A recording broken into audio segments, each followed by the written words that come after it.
When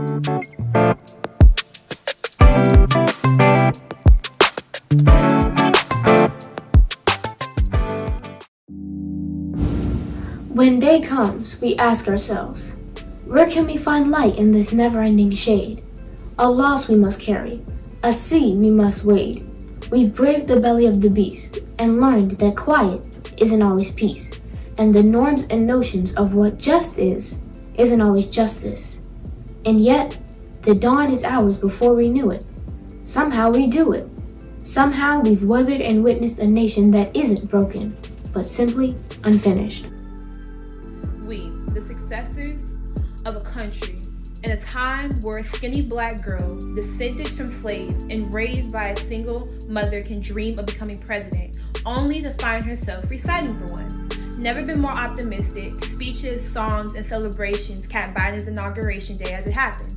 And yes, we are far from polished, far from pristine, but that doesn't mean we are striving to forge a union that is perfect. We are striving to forge our union with purpose to compose a country that is committed to all cultures, colors, characters, and conditions of man. And so we lift our gaze to what not stands between us, but what stands before us. We'll divide because we know to put our future first, we must first put our differences aside. We lay down our arms so we can reach out our arms to one another. We seek harm to none and harmony for all. Let the globe, if nothing else, say this is true, that even as we grieve, We grew.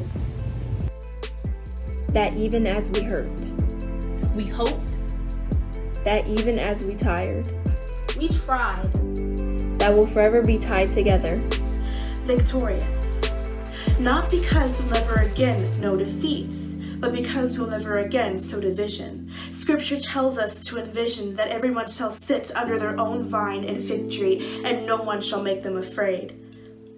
If we were to live up to our own time, then victory won't lie in the blade, but in all the bridges we've made. As a promise to glade, the hill we climb if only we dare. It's because being American is more than a pride we inherit. It's the past we step into and how we repair it.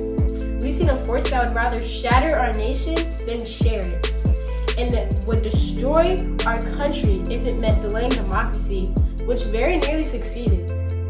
But democracy can only be periodically delayed. It can never be permanently defeated.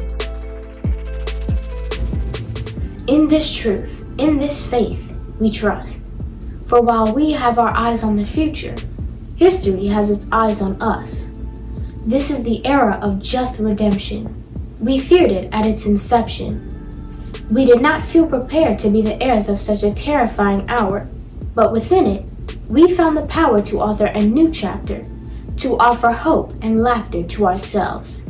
So while once we asked, how could we possibly prevail over catastrophe? Now we assert, how could catastrophe possibly prevail over us?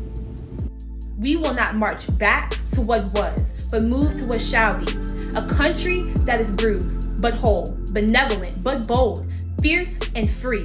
We will not be turned around or interrupted by intimidations, because we know our inaction and our inertia will be the inheritance of the next generation. Our blunders become their burdens, but one thing is certain: if we merge mercy with might with right, then love becomes our legacy and change our children's birthright. So let us leave behind a country better than the one we were left. With every breath from my bronze-pounded chest, we will raise the wounded world into a wondrous one. We will rise from the golden hills of the west. We will rise from the windswept northeast where our forefathers first realized revolution. We will rise from the lake-rimmed cities of the Midwestern states. We will rise from the sun-baked south. We will rebuild, reconcile, and recover. Every known nook of our nation and every corner called our country, our people, diverse and beautiful, will emerge, battered and beautiful. When day comes, we step out of the shade, a flame and unafraid. The new dawn blooms as we free it, for there is always light. If only we were brave enough to see it, if only we were brave enough to be it.